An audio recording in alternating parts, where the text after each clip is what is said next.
Армысыздар, бауырлар. Сонымен қазақтың халықтық діні, діңгегі, Тәңір діні туралы сөзімді әрі жалғастырамын. Жақын арада менің бір видеоролигім шықты. Намазды оқитын Құдай деп айтылатын. Сол роликтің астына бір орыс тілді оқырман пікір қалдырған екен, сауал қойған екен. Сол сауалға жауап бергім келіп тұр.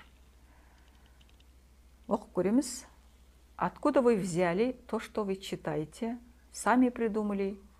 Где доказательства того, что это правильно и что именно так надо говорить?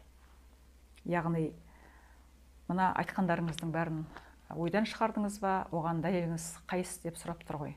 Қазір жауап беремін. Одан кейін осы оқырман екінші рет тағы мынадай пікір қалдырады. Бред не надо нести. Нет никакого тенгрианства.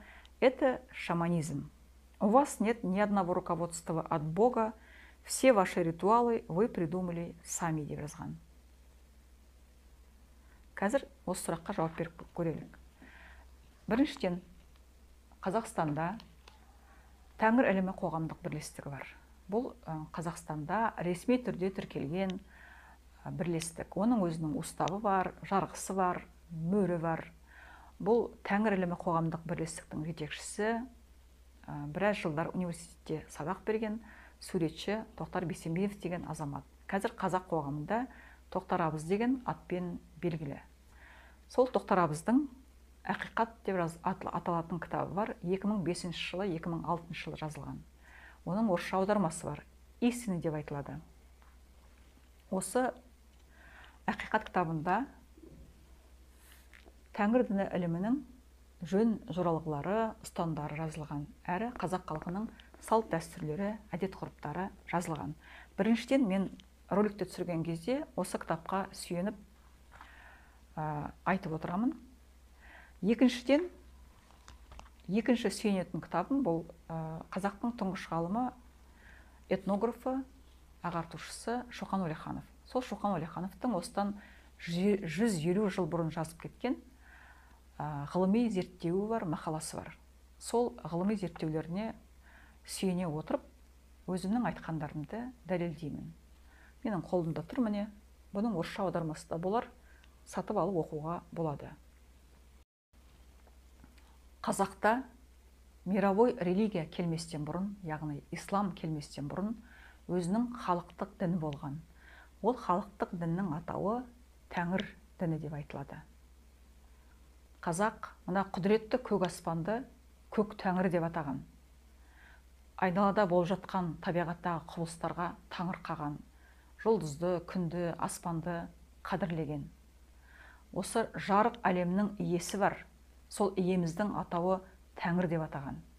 Яғни Тәңір діні. Біздің дініміз, діңгегіміз Тәңір деп білген. Табиғаттағы болып жатқан құбылыстардың барлығын Алланың әмірімен емес, Алланың күшімен емес, көк Тәңірінің құдіретімен байланыстырған. Сондықтан да дінге Тәңір деп атау берген. Көк аспанға қарап, о, Тәңір ием деп жалбарынған. Кейін, мировой религия келгеннен кейін, қазақтың халықтық дінін шаманизм, бақсылық деп ысырып, халықтың санасынан ұмыттыруға тырысқан. Осылайша Тәңір діні біртіндеп ұмытылды. Көрші орыс халқында да мировой религия, яғни христиан келместен бұрын, олардың да өзінің халықтық діні болған. Бірақ оған язычество деп атақ берген. Бізде мысалы шаманизм деп айтатын болса, оларда язычество деп менсінбей қарап, біртіндеп ысырған, солай ұмытыла бастаған. Қазақтың батырлар жырының орнына мына мировой религияның ақпалымен хор қыздарын суреттеген, хор қыздарын әсерлі етіп әспеттеген мың бір түн қиял ертегілері келді. Соның кесірінен батырлар жырына менсінбеушілік пайда болды. Бұл туралы Шоқан Уәлиханов өзінің зерттеуінде, мақаласында жазған. Қазір мен сөзім дәлелді болу үшін сол Шоқан Уәлихановтың мақаласынан бірнеше үзінділерді оқып шығамын. Сот реформасы жайында хат деген мақаласында 1864 жылы жазылған. Бұлай деп келтіреді. Мұсылман заңын қазақтар ешқашанда қабылдаған емес. Бұл қазақ даласына үкіметтің қолдауымен сырт бұйрықтың бюрократтық ағымымен енгізілген. Халықтың өзі толық қабылдамаған исламды уағыздаудың орыс үкіметіне қандай қажеті болғанын білмейміз де, тіпті түсінбейміз де. Әрі қарай оқимыз. Осы мақаласында былай деп жазады: Бұхарадан, Қоқаннан келген қожа, ишандар көбейді. Бұл сұмырайлардың бірі келіп, бірі кетіп, сапырылысып жатты. Орыс үкіметі біздің өнегелі тәрбиемізді сеніп тапсырған татардың діни ағзамдары біздің пиғылымыз бен ниетіміздің азғындауына әсер етті. Пара алды, 200-лікке үйретті, орта азиялықтармен қосылып, аңқау қазақты алдап соғуда. Аңқау елге арамза молда деген осы. Әрі қарай жалғастырамын. Қазақтардағы шамандықтың қалдығы деген мақаласында былай дейді: екі дінге бірдей табыну осы күнге дейін келіп жалғасты. Енді ислам діні мен орыс цивилизациясы далаға жеткенде, татар фанатиктері тәрбиелеген сауатты жеткіншектер ертедегі бабалар діні шамандықты жек көре қарап, бақсыларды көрген жерлерінде қуғындап, олардың ойынына, зікір салуына тыйым сала бастады. Діни жетектегі молдасыз, сауатсыз халық арасында мұсылман діні ойдағыдай тамыр жая алмады. Ислам дінінің әуезді дыбысы мен түсініксіз сөздер тізбегі астарында шамандық салт сана қалып қойды. Осы жерде айта кетейін, Шоқан Уәлиханов өзінің зерттеуінде тәңір діні деп те айтады, шамандық деп те айтады. Бірақ біздер ресми түрде тәңір діні деп айтамыз. Әрі қарай жалғастырамын. Қазақтардағы шамандықтың қалдығы деген мақаласында былай деп жазады: Алла деген жаңа идеямен, сеніммен бұрын құдіретті болған аспан көк астасып, сол кезде екінші қатарға шығып қалған құдіретті тәңірі бейнесі де ұмытылып кетті. Сондай-ақ мұсылмандыққа дейін табынып келген күн, ай, жұлдыздар жаңа ислам идеологиясы тарапынан дәріптелмесе де, осы күнге дейін құрметтеліп, елдің әдет-ғұрпында сақталып қалды.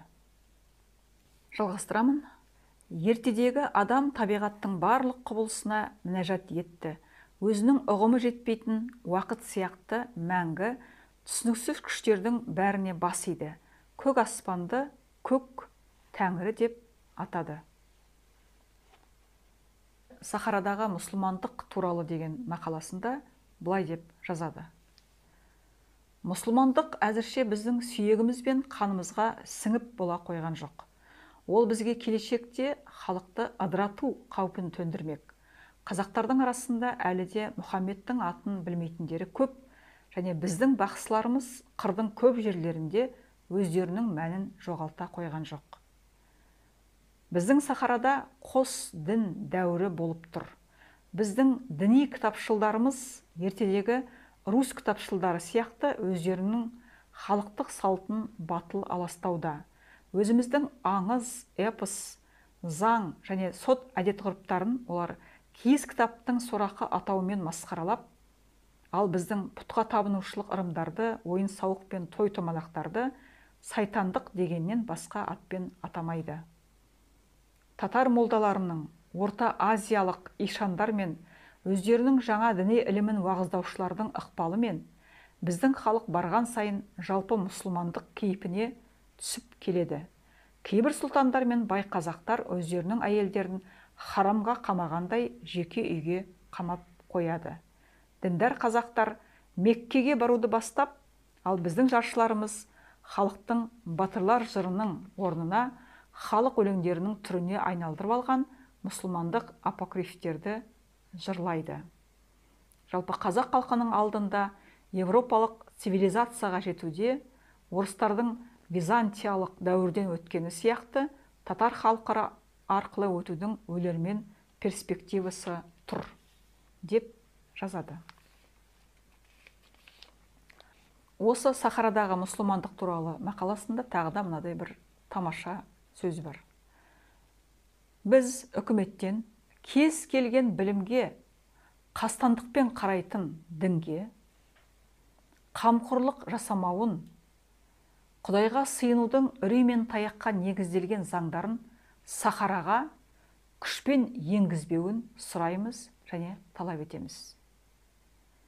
Біздің ойымызша, исламның өз облысымыздың қазақтары арасында әрі қарай дамуын тежеу үшін және татар молдалары мен Орта Азиялық сопылардың ықпалын әлсірету, ал егер мүмкіндік болса, мүлдем аластау үшін қазірдің өзінде жүйелі шаралар қабылдау керек. Сонымен жаңағы оқырманның сауалына жауап берді деп ойлаймын. Шоқан Уәлихановтың еңбектерінен біраз үзінді келтірдім, асықпай оқып қарауға болады. Және ол мақалаларда айқын көрсетіліп тұр. Сол кезде қандай идеологияның жүргендігі, ол идеологияның қазақ халқына қандай қауіп төндіргендігі, сол туралы ашық көрсетілген, және бұл идеологияның қазақ халқының арасына таралмауын, тіпті оны болдыртпауын сұрап өтінген, басшыларға сондай талап қойған Шоқан Уәлиханов. Сондықтан Шоқан Уәлихановтың бұл еңбегі әлі күнге дейін біз үшін, қазақ үшін маңызын жоғалтқан жоқ. Енді роликтің соңында айтарым, жалпы мына қазақ ағайындардың арасында шындықты, ақиқатты іздеп жүрген адамдар өте көп. Сондықтан да әр қазақтың бойында бабалардың ақпараты бар. Әр қазақтың бойында шежірелік ақпараттар сақталған. Егер біз кімбіз деген сұрақ қойса, ол сұрақты шын ниетімен қойса, көп кешікпей ақиқатта алдынан шығады. Осымен ролигімді аяқтаймын. Көріскенше күн нұрлы болсын.